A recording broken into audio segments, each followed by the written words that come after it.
বিহাৰী পাঞ্জাবী আদি লোকৰো ঢেকিয়াজুলিলৈ আগমন ঘটে।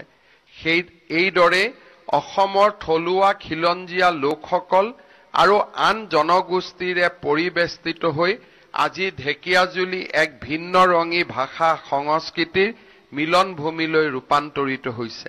অসহযোগ আন্দোলনৰ পৰা আৰম্ভ কৰি দেশৰ স্বাধীনতা আন্দোলনৰ নিৰ্ণায়ক সংগ্ৰাম স্বৰূপ 42ৰ ভাৰত ত্যাগ আন্দোলনলৈ ঢেকিয়াজুলিবাসীয়ে অসমবাসীৰ মাজত দেশপ্ৰেমৰ অগ্নি প্ৰজ্বলিত কৰি স্বাধীনতাৰ সংগ্ৰামী গৌৰৱ গাথাত এক অম্লান স্বাক্ষৰ ৰাখি যাবলৈ সক্ষম হৈছে।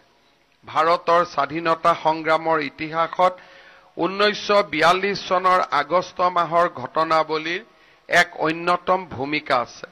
1942 চনৰ 7-8 আগষ্ট তাৰিখে বোম্বেত সদৌ ভাৰত কংগ্ৰেছ কমিটিৰ বাৰ্ষিক অধিৱেশন অনুষ্ঠিত হৈছিল। সেই ঐতিহাসিক অধিৱেশনতে ব্ৰিটিছক ভাৰত ত্যাগ কৰাৰ বাবে চৰম পত্ৰ প্ৰদান কৰি সৰ্বান্তক গণবিপ্লৱৰ সিদ্ধান্ত গ্ৰহণ কৰা হৈছিল।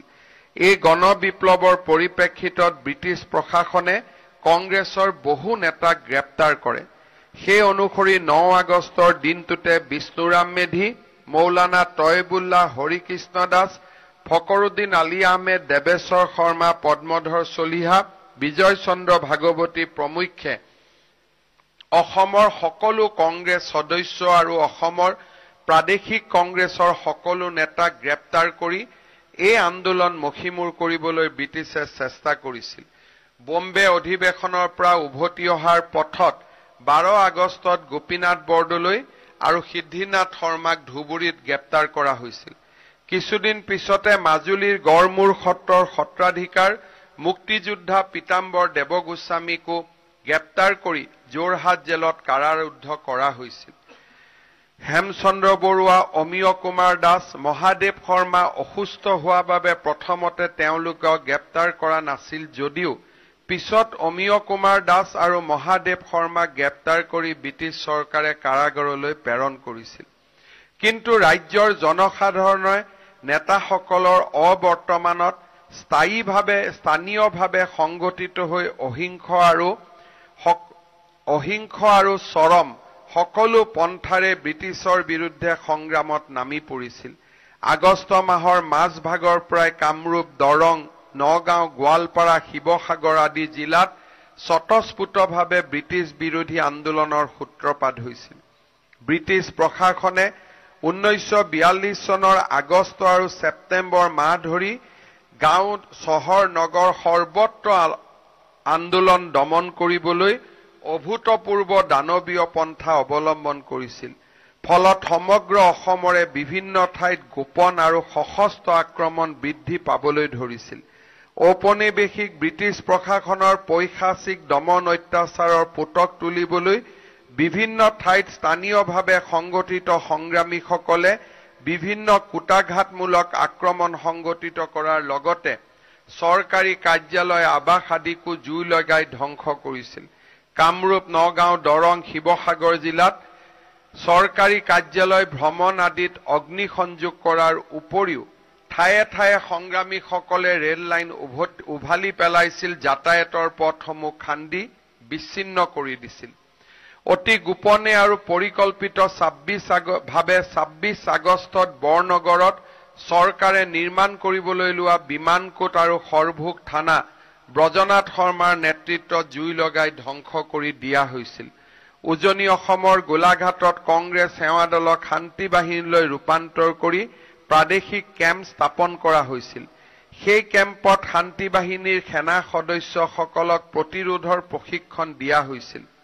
সেই সময়ত সংগ্ৰামীসকলে শালনী বিমানবন্দৰৰ কিছু অংশও জুই লগাই ধ্বংস কৰিছিল। শিৱসাগৰ জিলাত পৰাগধৰ চলিহা, নৰেশ ৰাজখোৱাই যোৰহাটৰ ৰৰয়া বিমান বন্দৰ ধ্বংস কৰাৰ পৰিকল্পনা কৰিছিল যদিও ব্ৰিটিছ সেনাবাহিনীৰ কনভয়ৰ মুখামুখি হোৱাত সেই পৰিকল্পনা কাৰ্যকৰী কৰিব পৰা নাছিল। 1942 আগষ্ট মাহত অসমৰ বিভিন্ন অঞ্চলত ৰেলগাড়ী বগৰাই দিয়াৰ উপৰিও ভালেমান ঘটনা সংঘটিত কৰিছিল আমাৰ সংগ্ৰামীসকলে।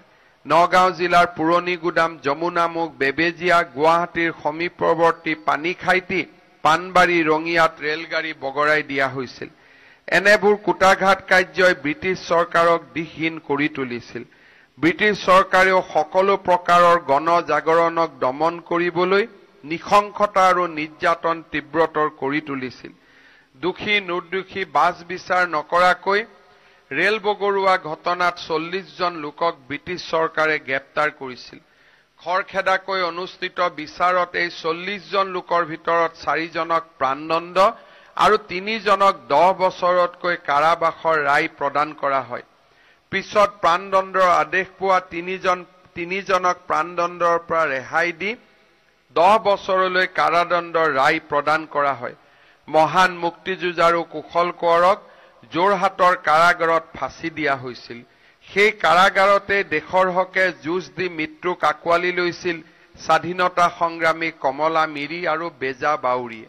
আৰু সেইকাৰণেই ৰাজ্য চৰকাৰে বৰ্তমান যোৰহাট জেলখনক স্বাধীনতা সংগ্ৰামৰ ক্ষেত্ৰলৈ ৰূপান্তৰ কৰাৰ বাবে এটা আঁচনিৰ কাম আৰম্ভ কৰিছে আৰু অহা বছৰত এই আঁচনিৰ কাম আমি সম্পূৰ্ণ কৰিম। নগাঁও জিলাৰ বেবেজিয়াত আৰক্ষীৰ গুলীত নিহত হৈছিল কলাই কোচ আৰু হেমৰাম বৰা। জোঙাল বলহৰ ওপৰত গুলীবিদ্ধ হৈ শ্বহীদ হৈছিল হেমৰাম পাটৰ গুণাভি বৰদলৈ। বাৰপুজিয়াত শ্বহীদ হৈছিল তিলক ডেকা। বৰহমপুৰত ব্ৰিটিছৰ বিৰুদ্ধে প্ৰতিবাদত অংশ লৈ শ্বহীদ হৈছিল ভোগেশ্বৰী ফুকননী, লক্ষীনাথ হাজৰিকা, ঠগীৰাম সুত আৰু বলোৰাম সুত। বজালিত পুলিচৰ গুলীত নিহত হৈছিল মদন বৰ্মন আৰু ৰাউতাৰাম কোচে। বোম্বাইত বহা নিখিল ভাৰত কংগ্ৰেছ কমিটিৰ অধিৱেশনত লোৱা গুৰুত্বপূৰ্ণ সিদ্ধান্তসমূহৰ অন্যতম আছিল 1942 20 ছেপ্টেম্বৰ তাৰিখে ভাৰতবৰ্ষৰ প্ৰতিখন থানাত তিৰংগ পতাকা উত্তোলন কৰা। বিজয় চন্দ্ৰ ভাগৱতী, বিমান বৰা আৰু কংগ্ৰেছৰ 12 জনমান সদস্যৰ উপস্থিতিত তেজপুৰত অনুষ্ঠিত বৈঠকত পতাকা উত্তোলনৰ বাবে নিৰ্ধাৰিত কৰা দিনটোৰ এমাহ পূৰ্বেই 20 আগষ্ট তাৰিখে চতিয়া থানাত পতাকা উত্তোলন কৰাৰ সিদ্ধান্ত লোৱা হৈছিল। সেই কাম সম্পূৰ্ণ কৰাৰ দায়িত্ব বিমান চন্দ্ৰ বৰাক অৰ্পণ কৰা হৈছিল। সেই অনুসৰি 3000 মান নিৰস্ত মানুহে শান্তিপূৰ্ণভাৱে চতিয়া থানাত পতাকা উত্তোলন কৰি দেশপ্ৰেমৰ পৰিচয় দিছিল। আনহাতে 20 ছেপ্টেম্বৰৰ দিনটোত গহপুৰ থানাত তিৰংগ পতাকা উত্তোলন কৰিবলৈ গৈ শ্বহীদ হৈছিল কনকলতা বৰুৱা, মুকুন্দ কাকতি। অতি গুৰুতৰভাৱে আহত হৈছিল খৰ্গেশ্বৰ বৰুৱা, থুলেশ্বৰ ৰাজখোৱা, বগাই কছাৰী, হেম বৰুৱা, ভোলানাথ ভৰালী বৰুৱা আদি। আৰক্ষীৰ এনে অৱদমনৰ পিছতো ৰামপতি ৰাজখোৱাই ব্ৰিটিছ আৰক্ষীৰ ৰঙা চকুলৈ ভয় নকৰি গহপুৰ থানাৰ ভিতৰত প্ৰৱেশ কৰি পতাকা উত্তোলন কৰি সুকলমে আঁতৰি আহিবলৈ সক্ষম হৈছিল। সেইদিনাখন পতাকা উত্তোলনৰ বাবে বিহালী থানা অভিমুখেও কেইবা হাজাৰ লোকে এক প্ৰতিবাদী সমদল লৈ